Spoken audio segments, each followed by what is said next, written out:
الله الرحمن الرحيم الحمد لله الأول بالأول إن كان قبله ولا آخر بالآخر يكون بعده الذي قصرت عن رؤيته أبصار الناظرين وعجزت عن نعته أوهام الواصفين الذي ابتدع بقدرته الخلق ابتداء واخترعهم على مشيته اقتراء ثم سلك بهم طريق إرادته وبعثهم على سبيل محبته والصلاة والسلام على الأول العدد وصاحب الأبد أسرته خير الأسر وإترته خير الإتر وشجرته خير الشجر نبتت في حرم بسقت في كرم سيدنا ومولانا أبي القاسم محمد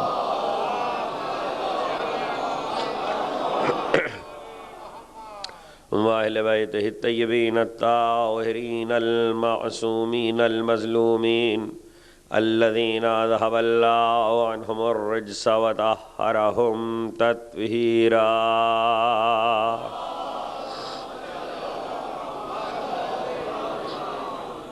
لا سيما على الحق الجديد وطلعة الرشيدة وغرة الحميدة بقية الله في الأرض وحجة الله على الخلق شريك القرآن صاحب العصر والزمان عجل الله تعالى صلوات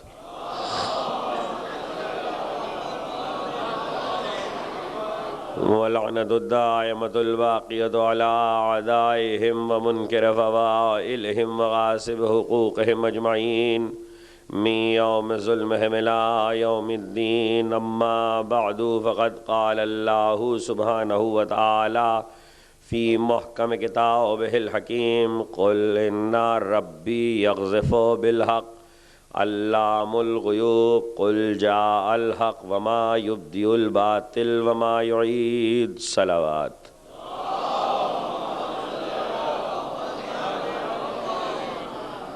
ایک مرتبہ اور سب مل کے بلند آواز سے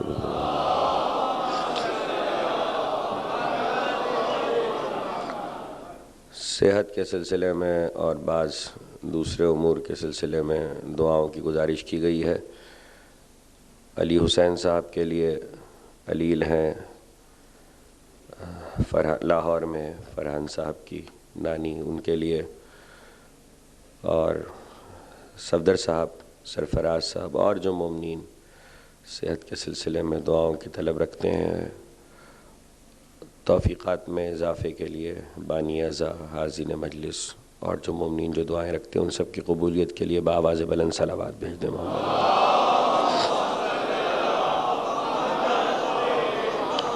امام بارگاہ حسینیہ زہرا میں آپ حضرات محرم الحرام کے عشرہ ثانی 1428 ہجری کے سلسلے کی چوتھی تقریر سماعت فرما رہے ہیں بعنوان احقاق حق اور ابطال باطل۔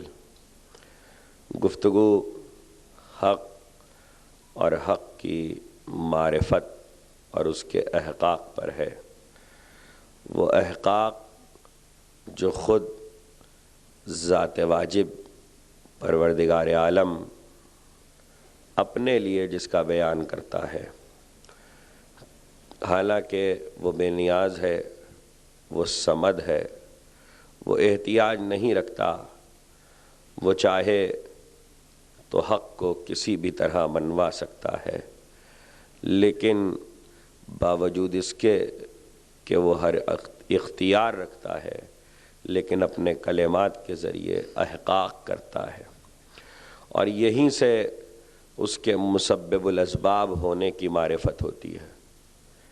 یعنی پروردگار عالم سبب پیدا کرتا ہے کسی بھی شے کے لیے، اس لیے کہ یہ عالم عناصر ہے، عالم کن نہیں ہے۔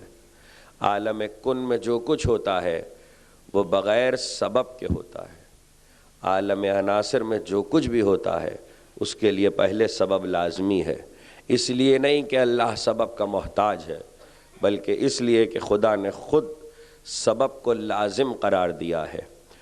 تو یہ عالم عناصر جس میں آدم اتارے گئے ہیں، اگر جنت میں ہی رہتے، اگر ملائے اعلیٰ میں ہی رہتے تو وہ عالم کن تھا، وہاں ہو جا اور ہو گیا کی کیفیت ہے۔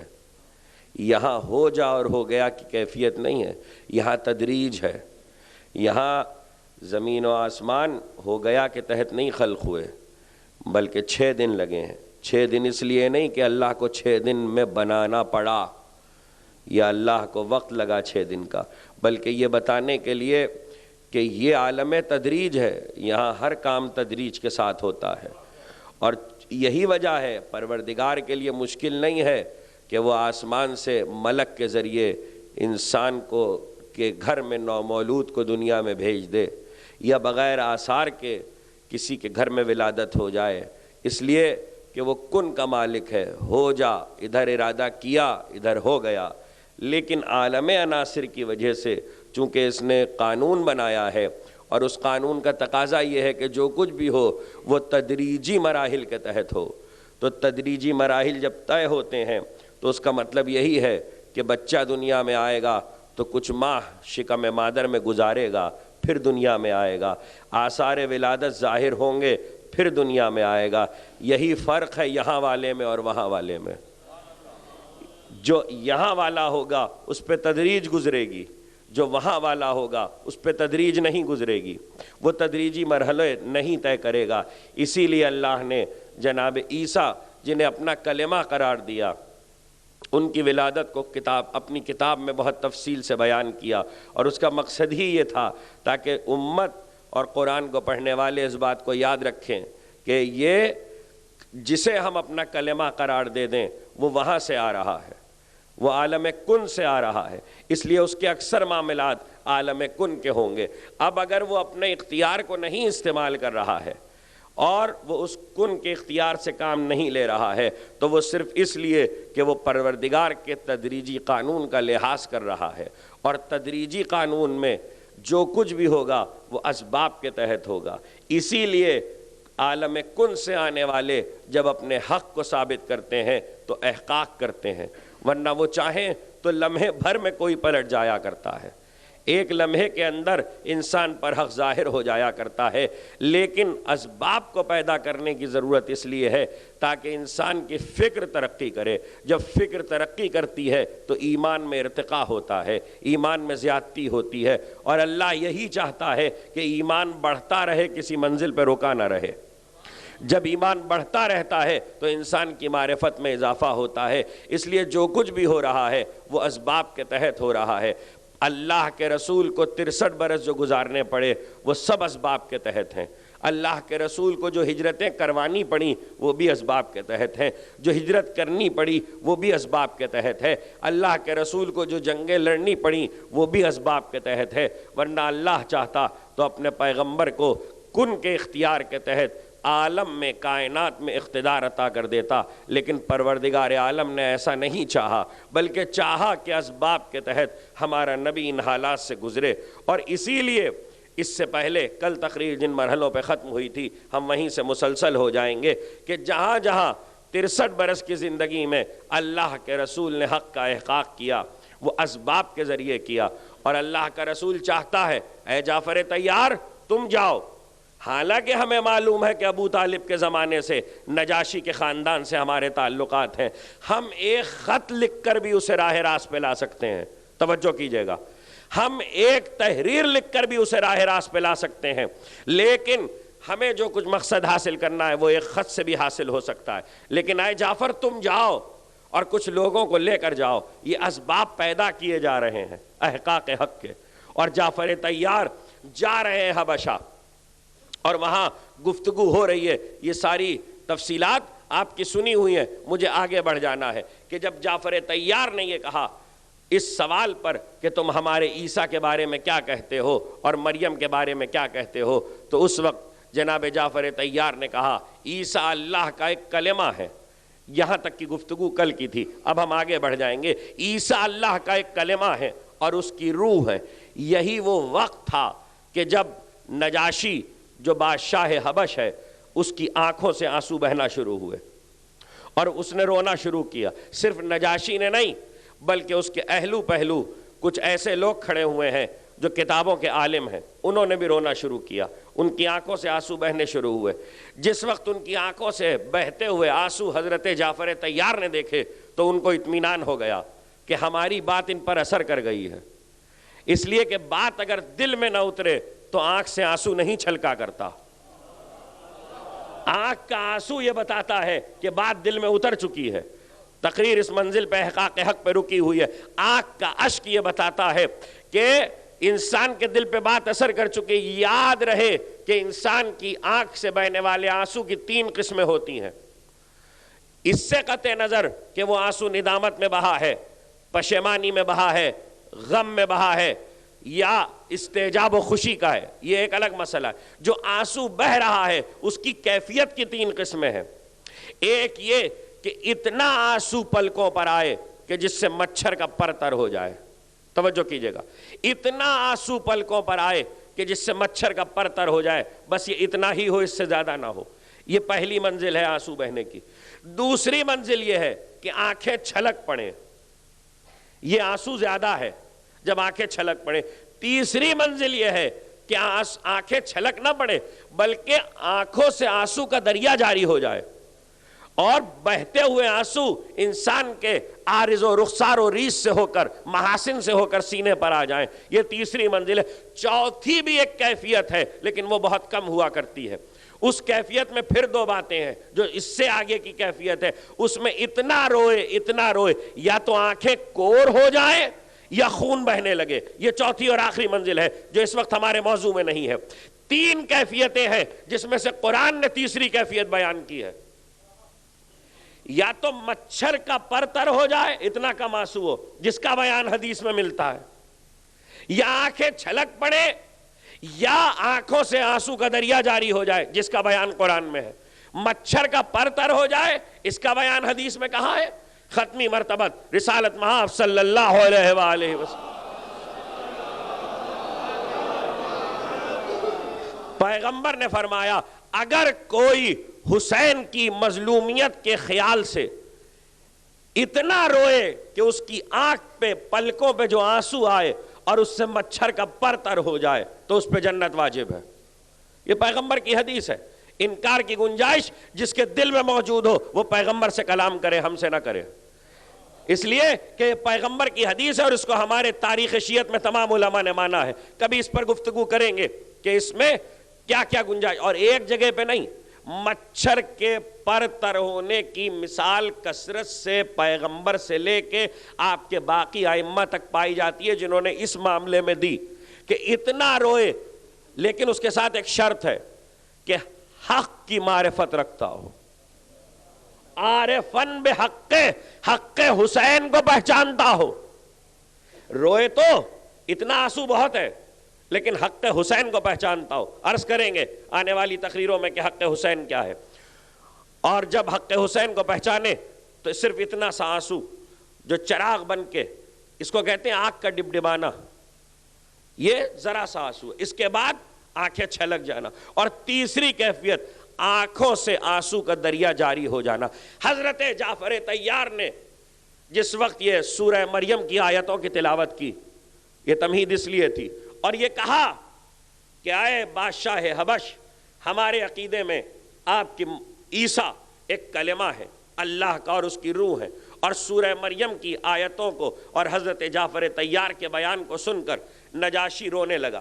تو کہتے یہ ہیں، تمام شیعہ سنی ساری روایتوں نے لکھا ہے، اس میں کوئی اختلاف نہیں ہے، اور اتنا حصہ تو شاید میسج میں بھی فلمایا گیا ہے کہ نجاشی کی آنکھوں سے جو آنسو بہ رہے ہیں وہ بہتے ہوئے عارض سے، رخسار سے سینے تک آئے ہیں، اتنا وہ رویا ہے۔ اس وقت جس وقت جعفر طیار کے بیان پہ وہ رو رہا ہے، پیغمبر پہ آیت نازل ہو رہی ہے، یہ سنانا تھا۔ پیغمبر پہ اسی وقت آیت نازل ہو رہی ہے۔ وَإِذَا السَّمِعُ 7واں پارہ، پہلی آیت، وَإِذَا السَّمِعُ مَا أُنزِلَ إِلَى الرَّسُولِ، ترا اعینہم تفیض من الدم، جب وہ چیز سنتے ہیں کہ جو رسول کی طرف بھیجی گئی ہے، جو رسول کی طرف اتاری گئی ہے، جو رسول کی طرف نازل کی گئی ہے، تو ان کی آنکھوں سے اشکوں کے دریا جاری ہو جاتے ہیں۔ یہ قرآن بیان کر رہا، پیغمبر پہ آیت اتر رہی ہے۔ یعنی نجاشی کے لیے، کون ہے نجاشی؟ عیسیٰ کو مانتا ہے، مریم کو مانتا ہے، ابھی اس نے کلمہ نہیں پڑھا، ابھی ہی نہیں، آخر تک نہیں پڑھا۔ یعنی کوئی تاریخ یہ نہیں بتا سکتی کہ نجاشی نے کلمہ پڑھا ہو اور جعفر طیار سے یہ کہا ہو ہم تمہارے نبی پر ایمان لے آئے، ہم نے مان لیا کہ تم جس نبی کی بات کر رہے ہو وہ آخری رسول ہے۔ نہیں، کسی روایت میں، جھوٹی سے جھوٹی روایت میں یہ بات ثابت نہیں کہ نجاشی نے کلمہ پڑھا۔ لیکن نجاشی کی آنکھوں سے بہنے والے آنسو کو قرآن نے اپنے دامن میں جگہ دے دی۔ وجہ تو بتائیے، کافر کے آنسو اتنے قیمتی ہو گئے؟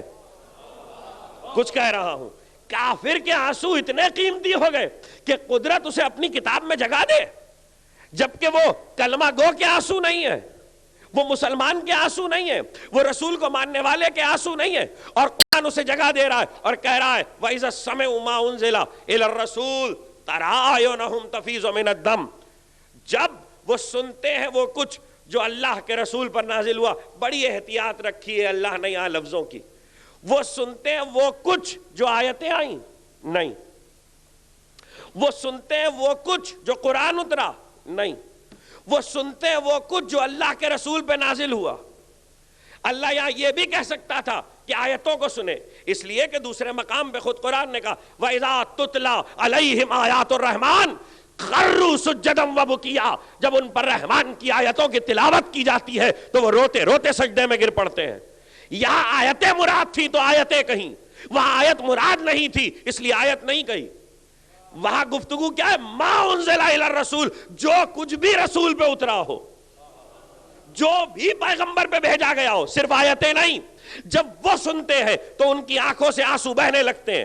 کافر ہے، کلمہ گو نہیں ہے، پیغمبر کو مانتا نہیں ہے، اور آنکھوں سے جو آنسو بہ رہے ہیں اسے قرآن اپنے دامن میں جگہ دے رہا ہے۔ اگلا ٹکڑا مجھے آیت کا پڑھنا ہے لیکن ذرا اطمینان سے پڑھوں گا، یہ منزل سمجھا لوں اپنے سننے والوں کو کہ ایک کافر کے آنسو اتنے قیمتی کیسے ہو جاتے ہیں۔ عالم اسلام کی تمام روایتیں میں نے تلاش کی کہ آخر نجاشی کا انجام کیا ہوا، سب نے لکھا دو چیزیں متفق ہیں۔ ایک یہ کہ جسے عالم اسلام کی روایت بیان کرتی ہے کہ جب نجاشی کے انتقال کی خبر آئی تو پیغمبر اکرم نے اس کی نماز جنازہ غائبانہ ادا کی۔ اس روایت کو ہمارے ہاں اس لیے نہیں مانا جاتا کہ ہم غائبانہ نماز جنازہ کے قائل نہیں ہیں، لیکن قطع نظر اس کے کہ اگر روایت کو تسلیم بھی کر لیا جائے تو ایک بات تو بالکل صاف ہے، جس نے کلمہ نہیں پڑھا اس کی نماز پیغمبر نے پڑھی۔ میں کچھ کہہ رہا ہوں، جس نے کلمہ نہیں پڑھا اس کی نماز پیغمبر نے پڑھی، جس کے زبان پہ کلمہ نہیں آیا اس کی نماز پیغمبر نے پڑھی۔ اور عالم اسلام اس بات پر بھی متفق ہے، اب اس میں شیعہ سنی سب متفق ہیں کہ نجاشی ایمان کو ظاہر نہیں کیا، کلمہ نہیں پڑھا، لیکن مرنے سے پہلے مسلمان تھا۔ کلمہ نہ پڑھنے کے باوجود عالم اسلام نے اس کے اسلام کو مانا ہے، اس کے ایمان کو تسلیم کیا ہے کہ وہ مرنے سے پہلے مسلمان تھا، لیکن اپنے دربار میں جعفر کے سامنے اس نے کلمہ نہیں پڑھا۔ میں پوچھنا چاہتا ہوں کیوں؟ اگر ایمان دل میں تھا اور زبان سے کلمہ نہیں پڑھا تو کیوں نہیں پڑھا؟ یہ کیوں تو بعد میں پوچھوں گا، ذرا ایک لمحے کے لیے رک جاؤں۔ ایمان دل میں تھا، زبان سے کلمہ نہیں پڑھا، حضور اور تقیہ کسے کہتے ہیں؟ اور تقیہ کس چیز کا نام ہے کہ قرآن یہ کہے کہ ایمان دل میں ہے اور زبان سے کلمہ نہیں ادا کیا گیا؟ ابھی عرض کروں گا، اس لیے کہ قرآن مجید نے اس طرح کا ایک منظر اور بیان کیا ہے۔ قال رجل مؤمن من آل فرعون یکتم ایمانہ، ایک آل فرعون میں سے ایک مومن کہ جس نے اپنے ایمان کو چھپایا ہوا تھا۔ قرآن مجید میں دو طرح کے کتمان ہیں، کاف تے میم الف نون۔ کتمان، کتمان کے معنی ہوتے چھپانا، ایک ایمان کا کتمان، ایک حق کا کتمان۔ یکتم ایمانہ، اس نے اپنے ایمان کو چھپایا ہوا تھا اور قرآن کہہ رہا ہے وہ مومن تھا، اس کے معنی ہے ایمان کا کتمان قرآن کی نگاہ میں جائز ہے، ایمان کا چھپانا قرآن کی نگاہ میں جائز ہے۔ اور ایک حق کا کتمان ہے، لا تلبسوا الحق بالباطل وتکتموا الحق وانتم تعلمون، دیکھو حق اور باطل کا التباس نہ کرو، حق اور باطل کو حق کا لباس نہ پہناؤ، اور تم حق کو چھپا لیتے ہو حالانکہ تم جانتے ہو کہ حق کیا ہے۔ تو حق کا چھپانا ناجائز، ایمان کا چھپانا جائز۔ واپس آ جاؤں گا میں رجل آل فرعون پر اور اس سلسلے میں گفتگو ہوگی، لیکن ذرا سا نجاشی کے معاملے کو پہلے طے کر لیں کہ نجاشی نے اپنے دل میں ایمان کو چھپایا ہوا ہے۔ عالم اسلام مان رہا ہے کہ پیغمبر نے اس کی نماز جنازہ پڑھی، زبان پر اس کے کلمہ نہیں آیا، اپنی زبان سے اس نے ایمان کا اظہار نہیں کیا۔ اب سوال کر رہا ہوں کیوں؟ وجہ کیا ہے؟ آخر کون سی مصیبت تھی کہ اس نے اپنے ایمان کا اظہار نہیں کیا؟ تو سب ایک ہی بات کہیں گے، دوسری کوئی بات نہیں ہے، دوسری کوئی بات ہے ہی نہیں تو کوئی کہے گا کیسے؟ اس لیے کہ وہ ایک بات کیا ہے، وہ یہ کہ جناب اگر بھرے دربار میں نجاشی اپنے ایمان کو ظاہر کر دیتا تو ساری سلطنت اس کے خلاف ہو جاتی اور حکومت اس کے ہاتھوں سے نکل جاتی۔ حکومت نکل جاتی تو اسلام کی وہ تبلیغ جو وہاں ہوئی نجاشی کے فیور کی وجہ سے وہ نہ ہو سکتی۔ یہی وجہ ہے، اور تو کوئی وجہ عالم اسلام بیان نہیں کر سکتا، نہ راویوں نے لکھی ہے، یہی ایک وجہ ہے جو لکھی ہے کہ حکومت کے وجہ سے کہیں حکومت ہاتھ سے نہ جائے، نجاشی نے اپنے ایمان کو چھپا لیا اور اللہ نے اپنے محبوب کے ذریعے غائبانہ نماز جنازہ بھی پڑھوا دی، اس کے آنسوؤں کا قرآن میں ذکر بھی کر دیا۔ تو حضور حکومت اتنی اہم ہو گئی کہ تحفظ حکومت کے لیے ایمان کا چھپانا جائز ہو گیا۔ تو مجھے جملہ کہنے کی اجازت ہے، تحفظ حکومت کے لیے نجاشی ایمان چھپا لے تو مومن ہے، تحفظ رسالت کے لیے ابو طالب ایمان چھپا لے تو کیا؟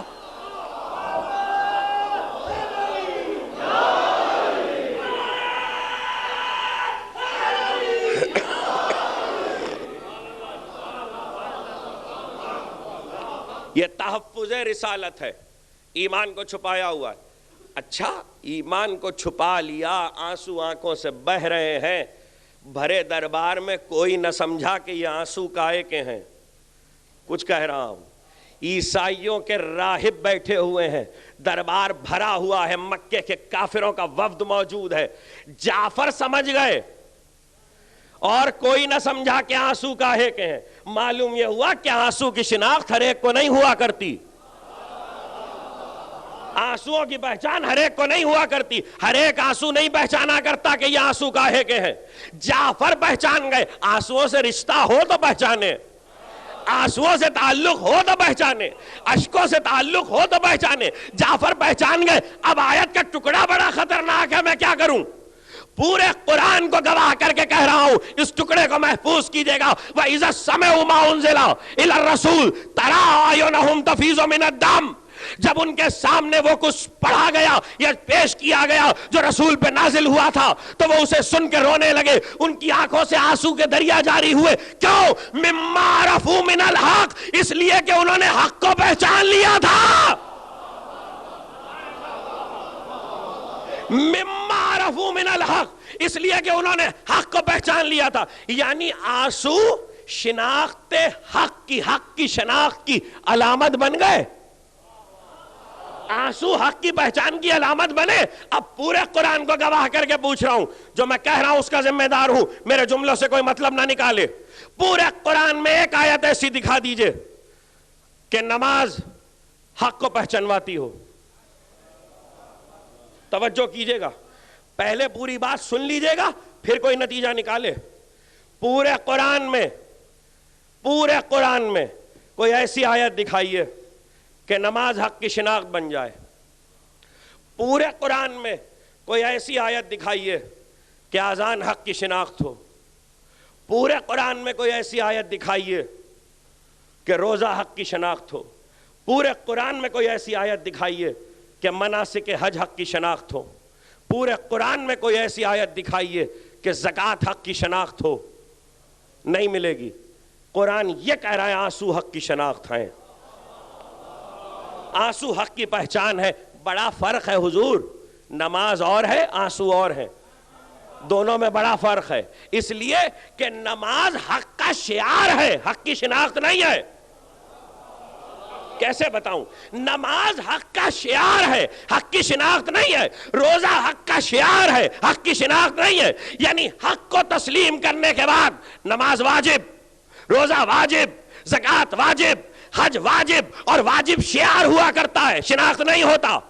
اس لیے اس سے بڑی دلیل کیا دوں کہ نماز یزید کے لشکر میں بھی تھی، حسین کے لشکر میں بھی تھی، اذان یزید کے لشکر میں بھی تھی، حسین کے لشکر میں بھی تھی، لیکن اگر نماز اور اذان شناخت ہوتی تو اس وقت ہو جاتی۔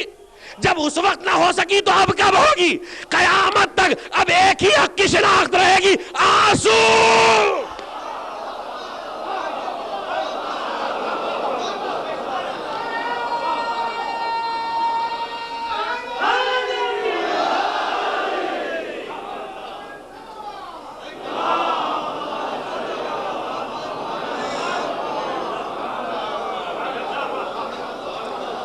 آنکھوں سے بہنے والے آنسو حق کی شناخت رہیں گے۔ اب یہ ایک بڑا مسئلہ ہے، ذرا سی کوئی بات تعلیمات ائمہ کی روشنی میں کہو تو میں اکثر کہا کرتا ہوں کہ کہیں مجلس پڑھ رہے ہیں 100 آدمی بیٹھے ہیں تو 100 آدمی نہیں بیٹھے، 100 فرقے بیٹھے ہوئے ہیں، برا نہیں مانیے گا، یہ ایک بڑی مصیبت ہے۔ لیکن میں ظاہر ہے کہ جو کچھ تعلیمات ائمہ میں ہے وہ پہنچانا بھی میری ذمہ داری ہے، اور جو 100 فرقے بیٹھے ہیں ان کی نفسیات سمجھنا بھی میری ہی ذمہ داری ہے۔ اس لیے میں ایک بات بالکل واضح کر دوں کہ اب اس کو کیا کیا جائے کہ کچھ فکری مباحث ہوا کرتے ہیں، جو موقع مل جاتا ہے تو لوگ ان مباحث کو بہت زیادہ پھیلا دیتے ہیں۔ یاد رکھیے گا موازنہ 2 برابر کی چیزوں میں ہوتا ہے۔ آج کل ایک عام روایت ہوئی ہے، ریت بن گئی ہے کہ عزاداری اور اعمال کا موازنہ کیا جاتا ہے، خاص طور پہ عزاداری اور نماز، دونوں طرف دونوں مکتب موجود ہیں۔ ایک وہ ہے جو عزاداری کو بڑھا کے بیان کر رہا ہے نماز کے مقابلے پہ، دوسرا وہ ہے جو نماز کو بڑھا کے بیان کر رہا ہے عزاداری کے مقابلے پہ۔ میرے حساب سے دونوں غلط ہیں، معاف کیجیے گا، اور اس لیے غلط ہے کہ دونوں میں کوئی موازنہ نہیں ہے۔ اور ابھی میں مثال دیے دیتا ہوں آپ کو۔ اگر میں یہ کہوں کہ آپ کے کرتے سے میری شیروانی اچھی ہے، اگر میں یہ کہوں آپ جو کرتا پہنے ہیں اس سے میری شیروانی اچھی ہے، تو ہر سمجھدار آدمی کہے گا مولانا شیروانی کا مقابلہ شیروانی سے ہوتا ہے، کرتے کا موازنہ کرتے سے ہوگا۔ دیکھیے کرتا بھی لباس ہے، توجہ، کرتا بھی لباس ہے، شیروانی بھی لباس ہے، دونوں لباس ہیں، لیکن آپ کا کرتا انسان ہونے کے ناطے آپ پہ لازم ہے کہ کرتا پہنے یا قمیض، برہنہ بدن محفل میں نہ آئے۔ لباس شیروانی بھی ہے، لیکن شیروانی کرتے کے اوپر پہنی جا رہی ہے اور ہر ایک نہیں پہن رہا۔ ابا ہو یا شیروانی، شیروانی لباس ہے، مگر اس وقت انسان ہونے کے ناطے لازم نہیں ہوئی ہے، بلکہ میری شناخت بنی ہوئی ہے۔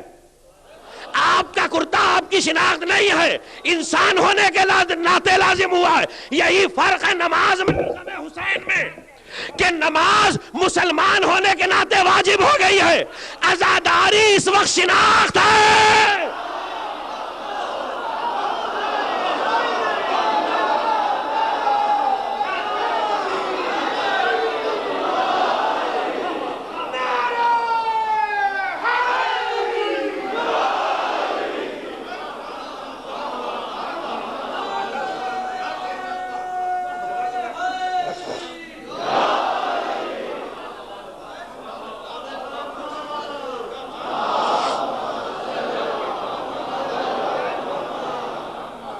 دونوں کا موازنہ ہی کیا ہے، دونوں کا مقابلہ ہی کیا ہے؟ عزاداری شناخت ہے، نماز واجب ہے، واجب سے فرار نہیں ہے، واجب سے فرار نہیں ہے۔ جو بھاگے گا گنہگار ہوگا۔ واجب پہ ہر حال میں عمل کرنا ہے، اس لیے کہ واجب میں اختیار نہیں ہے۔ ذرا سا اب بات کہہ دی ہے تو 2 لمحے گفتگو کر لوں، آپ کی توجہات پر شکر گزار ہوں۔ واجب سے فرار نہیں ہے، اس لیے کہ واجب کا تعلق دماغ سے ہے۔ اس لیے کہ واجب میں ہوتی ہے اطاعت، اور اطاعت دماغ سے ہوا کرتی ہے، دل سے نہیں ہوتی. اطاعت عقل سے ہوا کرتی ہے. واجب میں اطاعت ہے، ہر لمحے کسی لمحے بھی واجب سے فرار نہیں ہو سکتا، ہر حال میں واجب پہ عمل کرنا ہے. لیکن عزاداری ہو سکتا ہے کہ بعض اوقات واجب ہو جائے، مجھے اس سے بحث نہیں ہے. جیسا کہ بعض اوقات بعض چیزیں واجب ہو جاتی ہیں لیکن ہوتی نہیں ہیں. مثلا آغائے آیت اللہ خمینی علی اللہ مقامہ کا مشہور جملہ، جو لوگوں نے، بہت سے لوگ اس جملے کی حقیقت تک نہیں پہنچے، انہوں نے کہا اعلائے ولایت علی واجب نہیں ہے. توجہ، اعلان ولایت علی واجب نہیں ہے، لیکن اگر انکار معاشرے میں تیز ہو جائے تو واجب ہو جاتا ہے. معلوم یہ ہوا کہ اعلان کلمہ حق واجب نہیں ہوا کرتا، لیکن اگر باطل کا طوفان زور پکڑ لے تو اعلان کلمہ حق واجب ہو جاتا ہے. عزاداری ہر حال میں واجب نہیں ہے، اس لیے کہ عزاداری دماغ کا نہیں، دل کا معاملہ ہے. اللہ نے عزاداری کو مودت اہل بیت کی طرح سے مستحب اس لیے رکھا، ہم بھی تو دیکھیں تسلیم کے ساتھ آتے ہو یا جبر و اکراہ کے ساتھ.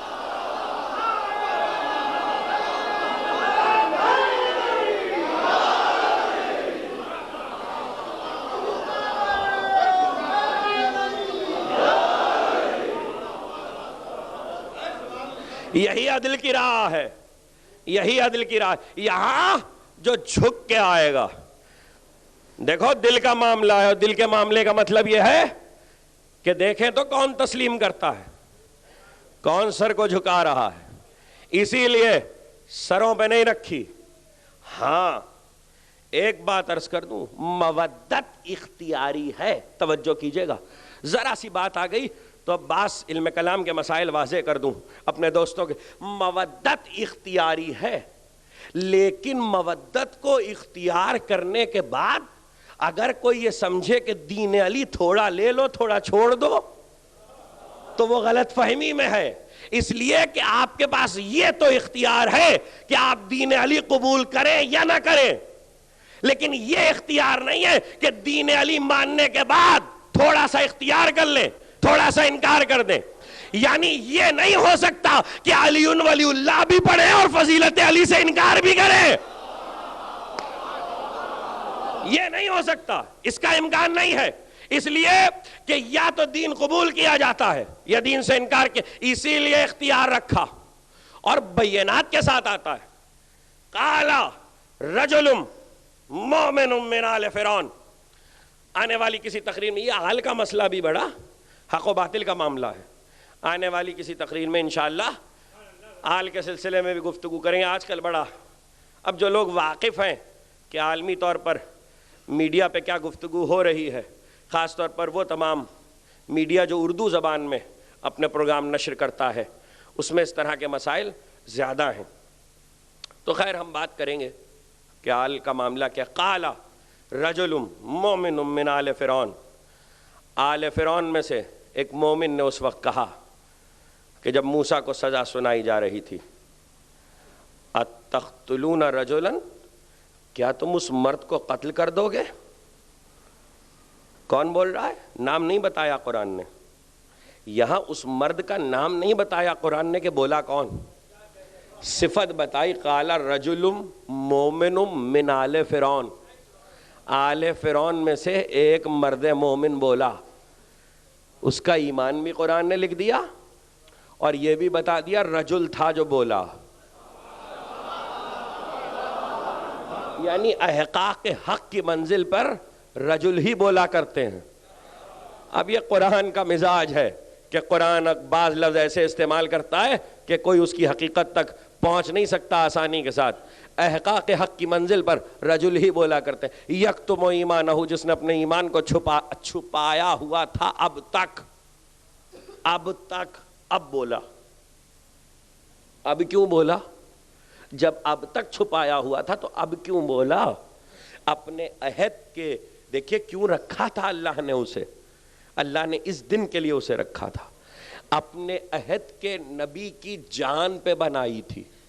حکم قتل جاری ہو چکا تھا تو بولا. اور بولا کیا کہ کہتا ہے اتقتلون رجلا، کیا تم اس مرد کو قتل کر دو گے ان یقول ربی اللہ، جو کہتا ہے کہ اللہ میرا پروردگار ہے، وجاءکم بالبینات، اور تمہارے پاس معجزوں کے ساتھ آیا ہے. اور اگر وہ جھوٹا ہے تو اس کا جھوٹ اس پر.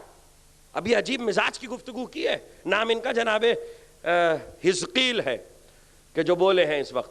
عجیب مزاج کی گفتگو. اگر وہ جھوٹا ہے یعنی موسیٰ تو اس کا جھوٹ اس پر ہے، تمہیں کیا.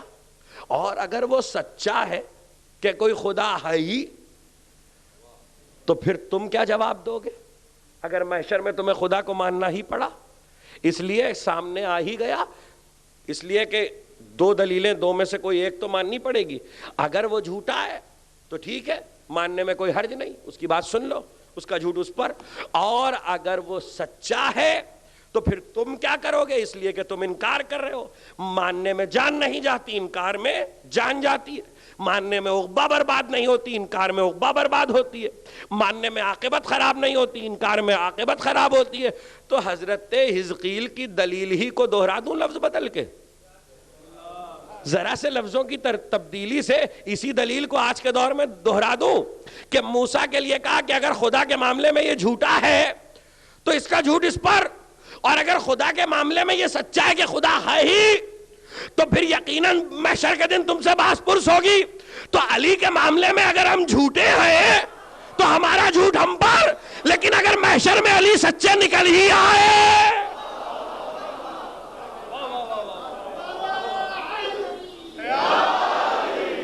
آج وہ بولا اس لیے کہ اسے قتل کیا جا رہا تھا. اچھا تو اب تک تو آپ چپ تھے کہ اب بات آ گئی احقاق حق کی. بھئی یہ فرق یاد رکھنا، یہ فرق تاریخ میں ہمیشہ یاد رہے اور ہر شخص کو یاد رہے کہ احقاق حق کی منزل کو پہچانے. ایمان کو چھپانا جائز بلکہ بعض حالتوں میں واجب، اور حق کو چھپانا حرام. جب تک ایمان کی بات تھی چپ تھے، جب حق کی بات آئی تو بولے.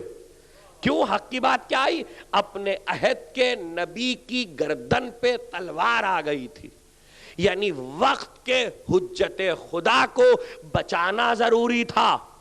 تو اب بولے جب وقت کے حجت خدا کو بچانا ہو، اور اس وقت کہ جب وقت کی حجت پہ بات آ جائے اس کی جان پہ، تو اس وقت دیکھو کون بولا. توجہ کیجئے گا، جب وقت کے اللہ کی حجت کی جان پہ بات آ جائے تو اس وقت دیکھو کون بولا. سارے مکے والوں نے جمع ہو کر کہا یہ تمہارا بھتیجا ہمارے خداؤں کو جھوٹا کہتا ہے، دیکھو اس کو ہمارے حوالے کر دو، اور اگر نہیں تو پھر ہم جتنی دولت کہو گے دے دیں گے، اور اگر یہ بھی نہیں تو مکے کی کسی امیر ترین عورت سے شادی کروا دیں گے اور پلی پلائی ہوئی اولاد دے دیں گے اچھی اور خوبصورت. یہ مکے والوں نے آ کر کہا چچا سے کہ تمہارا بھتیجا یہ کر رہا ہے، کہہ رہا ہے، اس سے کہہ دو جا کر کہ ہمارے خداؤں کو جھوٹا نہ کہے، ورنہ سارا مکہ ایک ہو جائے گا. چپ تھے، ابھی تک تو چپ تھے. دیکھیے ابھی تک چپ تھے، ابھی تک نہیں بولے تھے. اب بولنا دیکھیے گا. ایک بار بھتیجے کے پاس آئے اور بھتیجے کے پاس آ کر کہا مکے والے آئے تھے، یہ کہہ رہے تھے. یہ میری روایت نہیں ہے، اس کے راوی بھی میرے نہیں ہیں، نہ میں نے اپنے سلسلے سے اسے روایت کیا ہے. یہ روایت عامہ کی ہے اور تمام تفسیروں میں پائی جاتی ہے، تمام حدیثوں کی کتابوں میں اور تمام تاریخوں میں، کہ ابو طالب نے آ کر کہا مکے والے آئے تھے اور یہ کہہ رہے تھے. گویا مکے والے اور ہیں، میں اور ہوں. مکے والے آئے تھے اور یہ کہہ رہے تھے. کہا کیا کہہ رہے تھے چچا؟ کہا وہ یہ کہہ رہے تھے شادی کر لو کسی امیر ترین عورت سے، پلی پلائی اولاد دے دیتے ہیں، دولت جتنی چاہیے دے دیتے ہیں. جواب کیا ہونا چاہیے تھا کہ ہمارے پاس یہ ہے، ہمارے پاس یہ نہیں. اختیار بتایا ہے مکے والوں نے اپنا. توجہ، مکے والوں نے اپنا اختیار بتایا. کیا کہا حزقیل نے؟ جاکم بالبینات، وہ تمہارے پاس آیا ہے معجزوں کے ساتھ. مکے والوں نے اپنا اختیار بتایا، کہا چچا جا کے ان سے کہہ دیجئے کہ اگر یہ مکے والے میرے ایک ہاتھ پر سورج اور دوسرے ہاتھ پہ چاند بھی لا کر رکھ دیں تب بھی میں اپنے پیغام سے واپس نہیں ہوں گا، جو کہہ رہا ہوں وہ کہنا نہ چھوڑوں گا، اس لیے کہ یہ جتنے بت ہیں یہ جھوٹے خدا ہیں۔ ایک بار بھتیجے کے چہرے کو دیکھا، کہا محمد تمہیں جو کہنا ہے کہتے رہو، تمہیں جو کہنا ہے کہتے رہو۔ اگر مکے والوں نے بال بی بی کا کیا تو ابو طالب کی تلوار ان سے بدلہ لے گی۔ تمہیں فکر مند ہونے کی ضرورت نہیں ہے۔ آج تک کبھی تسلی نہیں دلائی تھی بھتیجے کو، آج تک بھتیجے کو تسلی نہیں دلائی تھی، آج بھتیجے کو تسلی دلا دی۔ یہ بھتیجے کو تسلی نہیں دی جا رہی ہے، مکے والوں کو دھمکی دی جا رہی ہے، مکے والوں کو بتایا جا رہا ہے خبردار۔ اور پیغمبر کو ذرا دیکھیے کہ پیغمبر کیا کہہ رہے ہیں، اپنا اختیار دکھا رہے ہیں۔ اگر میرے ایک ہاتھ پہ سورج اور دوسرے ہاتھ پہ چاند لا کے رکھ دے، یعنی اگر تمہارے پاس اتنا اختیار بھی آ جائے، تم اتنی ترقی بھی کر جاؤ اپنے کسی اختیار و علم کے بلبوتے پر کہ میرے ایک ہاتھ پہ چاند اور ایک پہ سورج رکھ دو، تب بھی میں تمہاری بات نہیں مانوں گا، اس لیے کہ کل اسی مکے میں اور بعد میں پھر مدینے میں بتاؤں گا کہ معجزہ دکھانا تمہارا نہیں میرا اختیار ہے۔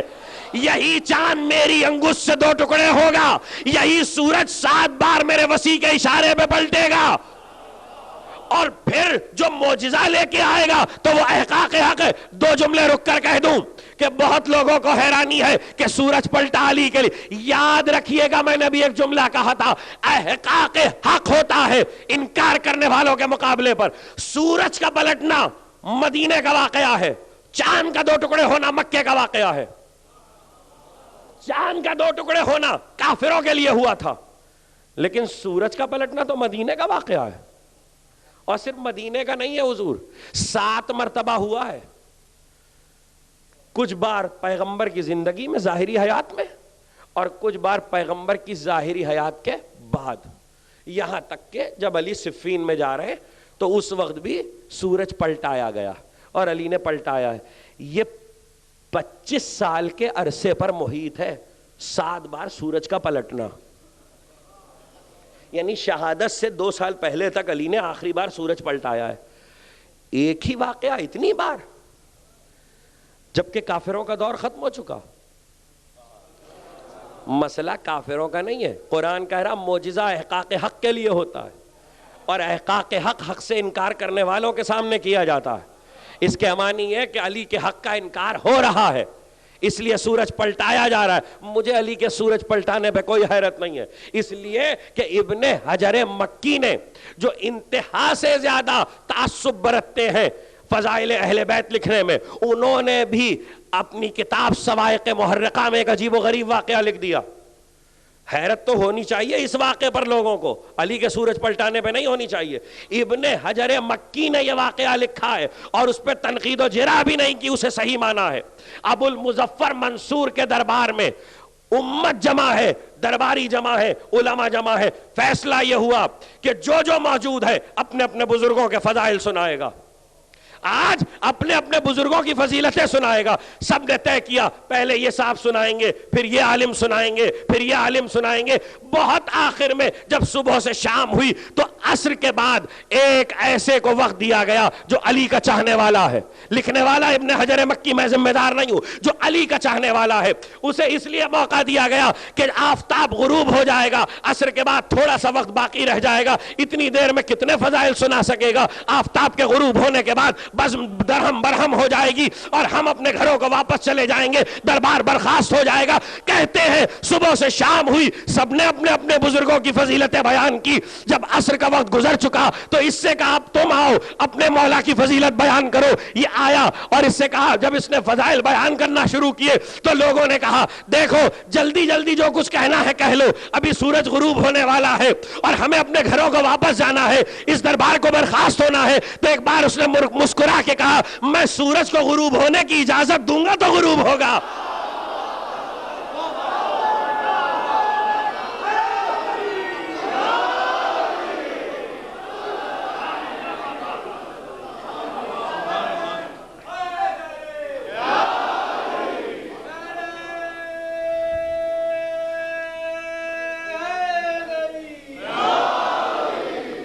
قرآن کہتا ہے کہ معجزے احقاق حق کے لیے ہوتے ہیں. ہم سے لوگ کہتے ہیں کب تک بیان کریں گے؟ معجزے ہی کب تک سنائے جائیں گے؟ جب تک دلوں میں اتر نہیں جائیں گے ہم سناتے رہیں گے. اس لیے کہ معجزے احقاق حق کے لیے ہیں. ایک بار کہتا ہے میں سورج کو اجازت دوں گا تب تو غروب ہوگا نا. نے کہا کیا مطلب تیری اس بات کا؟ کہا تو دیکھ لینا. اس نے دیکھا کہ آفتاب مغرب کی جانب اپنی منزلوں پہ رواں ہے. ایک بار ڈوبتے ہوئے آفتاب کا چہرہ دیکھا اور کہا سن میں تیرے مولا کے فضائل سنا رہا ہوں. کل بارہا یہ وقت آیا کہ تو میرے مولا کی نماز کے لیے پلٹا ہے. تجھے اسی ابو تراب کی قسم ہے جب تک میں فضائل علی کی بزم ختم نہیں کر لیتا تب تک تو ڈوبے گا نہیں. ابن حجر مکی نے کہا کہ وہ دن اتنا طویل تھا. ہائے ہائے جملہ اس سے اب اچھا جملہ کیا کہوں. وہ دن اتنا طویل تھا کہ دلوں پہ رات ہو گئی.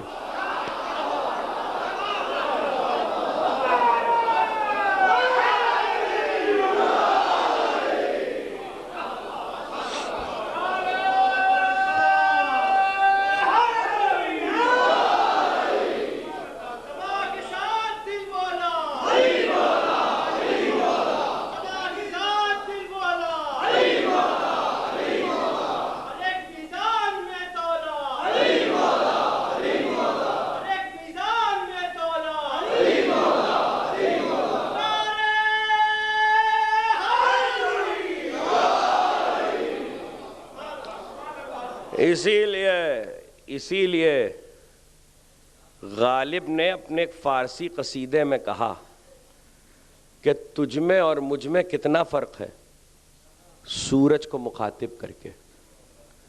تجھ میں، غالب نے کہا اپنے فارسی قصیدے میں، تجھ میں اور مجھ میں کتنا فرق ہے، بس اتنا ہی کہ تو بھی علی کا اطاعت گزار ہے، میں بھی علی کا اطاعت گزار ہوں. ارے کبھی موقع ہوا تو سنائیں گے کہ غالب کی اطاعت گزاری کیا تھی. ابھی ہمارے موضوع میں نہیں ہے، لیکن احقاق حق میں آ جائے تو کیا کریں. اگر احقاق حق کر ہی دے غالب. دیکھیں بعض اوقات بات بالکل بھی اس وقت موضوع میں نہیں تھی لیکن بات آ گئی تو دو جملے مجھے یاد آ گئے.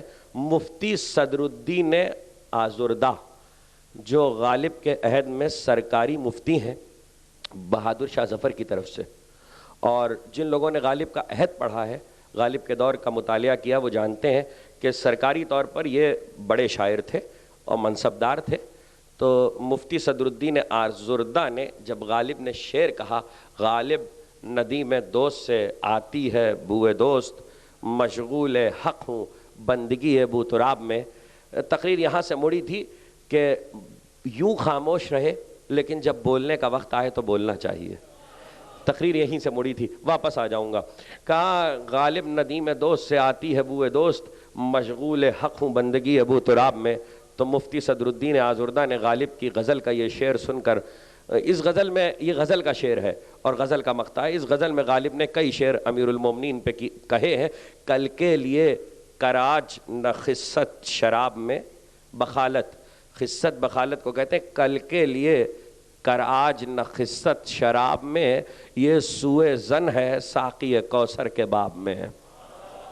اور مختے میں یہ کہا غالب ندی میں دوست سے آتی ہے بوئے دوست. جب غالب کی غزل عام ہوئی تو آزردہ نے سنی تو ایک خط لکھا غالب کو، اور اس خط میں یہ لکھا، یہ اصل میں یہ خط کا معاملہ ہے جو بعد میں لوگوں نے اپنے اپنے شعروں میں باندھ دیا. غالب نے کوئی شعر نہیں کہا تھا، غالب نے خط کا جواب خط میں دیا تھا. غالب کے پاس خط آیا اور اس میں یہ تھا کہ غالب اب تک تو اواہی تواہی بکتے تھے، لاف و گزاف میں بکنے میں تمہارا کوئی مثیل نہیں تھا، اب تم کفر بھی بکنے لگے ہو، اللہ کی بندگی چھوڑ کے ابو تراب کے بندے ہو گئے ہو.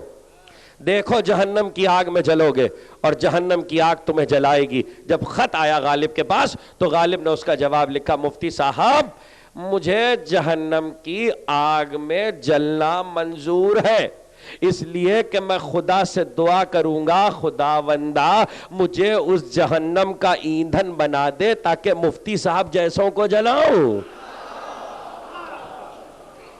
یہ خط غالب کا خطوط غالب میں موجود ہے، جس کو دیکھنا ہو وہ خطوط غالب میں دیکھ لے. یہ احقاق حق ہے. کیوں کہا میں نے کہ جب موقع ہو، مجھے واپس جانا، جب موقع ہو تو بولے، اور جب موقع ہو اور اس وقت احقاق حق نہ کرے تو سمجھ لیجئے ایمان گیا. ساری زندگی ایمان کو چھپائے لیکن موقع پہ بات کرے. تاریخ بتاتی ہے علی کے چاہنے والوں کا یہی تو کمال ہے. عرض کریں گے شاید کل اور پرسوں پھر عرض کریں کہ ایک عنوان یہ بھی ہے کہ اگر آپ اہل بیت کو، تقریر خاتمے پہ جا رہی ہے، اگر آپ اہل بیت کو درمیان سے ہٹا دیں تو کیا حق کو پہچاننے کی اسلام میں کوئی صورت نہیں ہے؟ یہ ایک سوال ہے کہ اگر آپ اہل بیت کو درمیان سے ہٹا دیں تو کیا رسول نے حق کو پہچاننے کی کوئی صورت اپنے پیچھے نہیں چھوڑی؟ کل یا پرسوں اس پر انشاءاللہ گفتگو ہوگی کہ اہل بیت کے علاوہ حق کو پہچاننے کی اور کون سی صورت ہو سکتی ہے یا نہیں ہے. لیکن اس وقت صرف ایک ایسی شخصیت کا تذکرہ کرنا چاہتا ہوں کہ ساری زندگی ایمان کو چھپائے لیکن جب وقت آ جائے احقاق حق کا. ایک شخص ہے، نام اس کا ابن سکیت ہے، متوکل، جو تاریخ میں یزید کے بعد ظالم ترین بادشاہ گزرا ہے. متوکل کے بچوں کو تعلیم دیتا ہے یہ شخص. بہت بڑا شاعر ہے، بہت عالم ہے، لیکن متوکل کے بچوں کو تعلیم دینے کی وجہ سے ظاہر ہے جب تاریخ میں اتنا بڑا واقعہ موجود ہے تو یہ بات بھی بالکل صاف ہے کہ متوکل یہ نہیں جانتا کہ اس کا مذہب کیا ہے، اس کا مسلک کیا ہے. اس لیے اس نے اپنے مذہب کو اور مسلک کو چھپایا ہوا ہے اور کسی منزل پر بھی کبھی بھی ابن سکیت نے یہ ظاہر نہیں کیا کہ میں کون ہوں، میں کیا ہوں. یکتم ایمانہ، اس نے اپنا ایمان چھپایا ہوا تھا. کہتے ہیں کہ ایک دن پڑھا رہے تھے متوکل کے بچوں کو کہ سامنے سے متوکل آ گیا تو متوکل نے دیکھ کر ابن سکیت سے کہا، ابن سکیت میرے بچے حسن و حسین سے تو اچھے ہیں نا؟ متوکل نے کہا ابن سکیت میرے بچے حسن و حسین سے تو اچھے ہیں نا؟ جیسے ہی ابن سکیت نے سنا تو ساری زندگی کا چھپایا ہوا ایمان احقاق حق میں بدل گیا. یہ احقاق حق کی وہ صورت ہے جسے مومنین کو محفوظ کر لینا چاہیے. اب تک ایمان چھپا ہوا تھا لیکن ایک بار کھڑے ہوئے کہنے لگے متوکل تو علی کے بچوں حسن و حسین کی کیا بات کرتا ہے؟ تیرے بچے تو علی کے غلام قمبر کی جوتی کی دھول تک بھی نہیں پہنچ سکتے.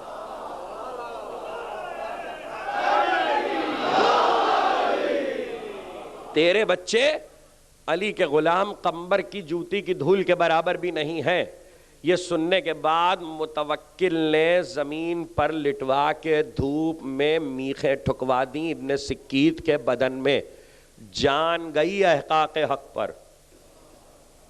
احقاق حق. اور تاریخ میں آنے والی تقریر میں انشاءاللہ ذکر ہوگا، باقی تقریروں میں، کہ ہماری ایک شخصیت تاریخ کی ایسی ہے کہ جس نے کتاب ہی اس نام کی لکھی ہے صرف احقاق حق کرتے ہوئے. اور اسی کتاب جو اس نام کی لکھی ان کی جان بھی اسی کتاب پہ گئی.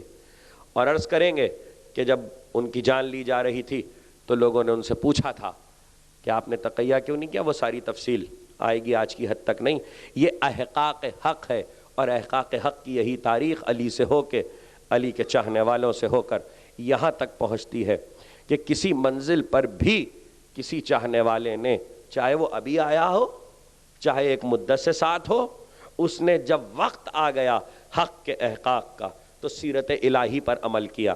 سامنے سے مقابل نکلا ہے اور حر حسین کی طرف سے نکلے ہیں.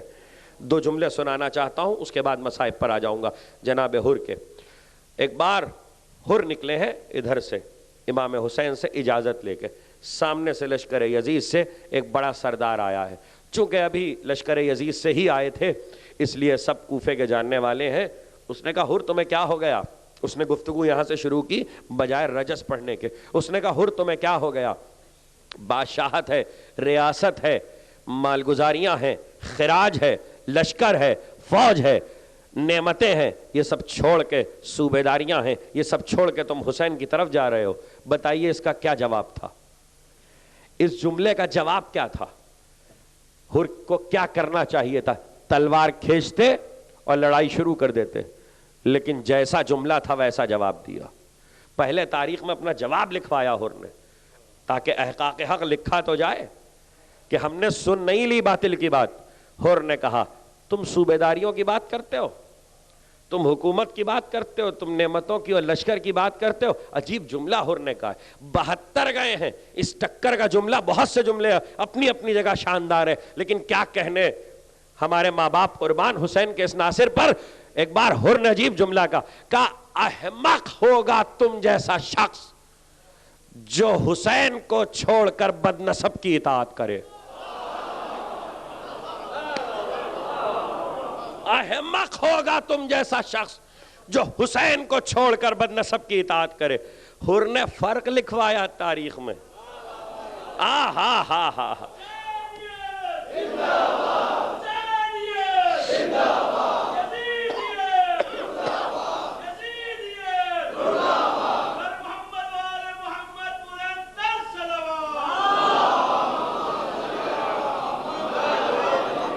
شاید اس منزل پہ تقریر ختم ہو رہی، کل اسی منزل سے آغاز ہو جائے. اور نے ایک جملہ کہہ کے تاریخ میں ایک فرق لکھوا دیا. حق و باطل کو پہچاننے کے لیے یہ بھی بہت ضروری ہے کہ لوگ یہ پہچانے کہ حق کی رگوں کا لہو کون سا ہے اور باطل کی رگوں کا لہو کون سا ہے. جب تک لہو کا فرق نہیں معلوم ہوگا حق و باطل پہچان میں نہیں آئے گا. اس لیے کہ لہو بولتا ہے اور یہ لہو کا فرق ہے. احمق ہوگا تم جیسا شخص جو حسین فرزند زہرا کو چھوڑ کر بدنسب کی اطاعت کرے. ہاں ہاں ہاں چند ہی سہی، مختصر سی سپاہ سہی، لیکن اطمینان حق کا ہے. اور یہ ایسا اطمینان ہے اب جو مصیبت آئے گی گزر جائیں گے، سہ لیں گے. اللہ اللہ، مردوں کا صبر تو مردوں کا صبر. ساتھ میں آنے والی بیبیوں کے صبر کا یہ عالم ہے کہ حرف شکایت زبان پہ نہیں آیا، کسی منزل پہ حرف شکایت زبان پہ نہیں آیا. عاشور کی شام کے بعد ساری رات جلے ہوئے خیموں کی راکھ پہ گزری. وہ بیبیاں تھیں جنہوں نے جلے ہوئے خیموں کی راکھ پر رات گزاری. اور یہ آپ کا امام تھا جس نے شام غریبہ میں سجدے میں سر رکھا تو صبح کو سر اٹھا، فجر کی اذان کے وقت سر کو اٹھایا، ساری رات سجدے میں گزار دی. محرم کی 11 کا سورج چڑھ رہا تھا کہ جس وقت خولی اور شمر رسیاں لے کر آئے.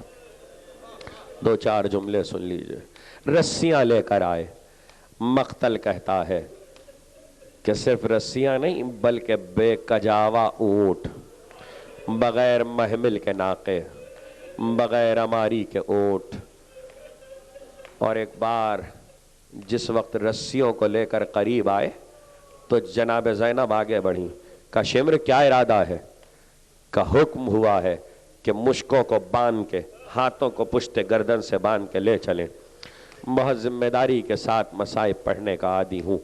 عزیزو، مقتل کہتا ہے کہ ایک بار جیسے ہی جناب زینب سے شمر نے کہا کہ ہاتھوں کو باندھا جائے گا، پشت گردن پہ بیبیوں کے ہاتھ رسیوں سے باندھے جائیں گے، تو ایک بار علی کی بیٹی کو غیظ آ گیا. کہا شمر خبردار، کسی عورت کو ہاتھ نہ لگانا، کسی بیوی کی طرف ہاتھ نہ بڑھانا. رہ گئی یہ بات کہ تجھے چاہیے کہ ہاتھ پشت گردن سے بندھے ہو. پھینک دے رسیاں، رسیوں کو پھینک دے. علی کی بیٹی یہ کام بھی کر لے گی، علی کی بیٹی یہ کام بھی کر لے گی. یہ کہہ کر ایک بار مقتل کہتا ہے، 2 ہی جملے ہیں مقتل کے. جب سب کو علی کی بیٹی بے کجاوا اونٹوں پہ سوار کر چکی. اونٹ کی اونچائی گھوڑے سے زیادہ ہوتی ہے.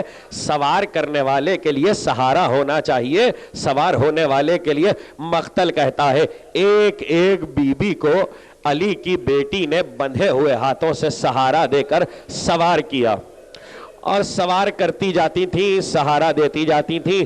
اب فضہ رہ گئی، سید سجاد رہ گئے اور زینب رہ گئی. مقتل کہتا ہے کہ ایک بار زینب نے فضہ سے کہا فضہ اے میری ماں کی کنیز آؤ تم بھی سوار ہو جاؤ.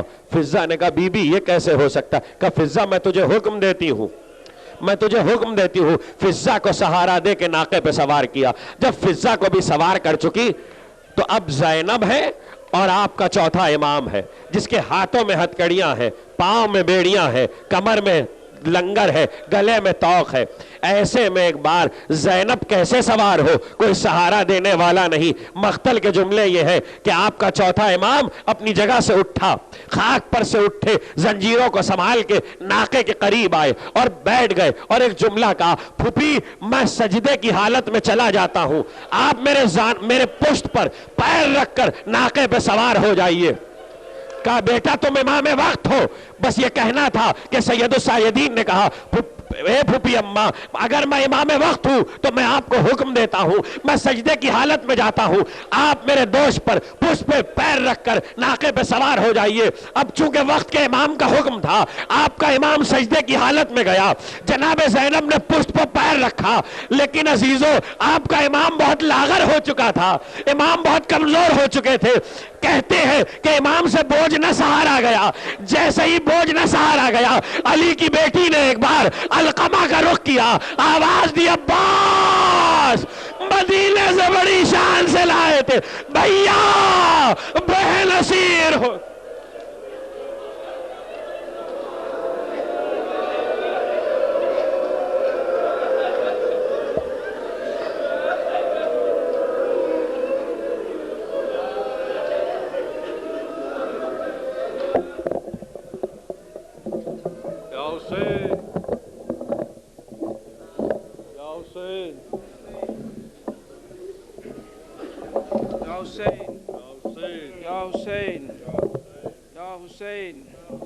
یا حسین یا حسین یا حسین یا حسین یا حسین، اٹھو اکبر بہن کا آخری وعدہ نبھانے کو، اٹھو اکبر بہن کا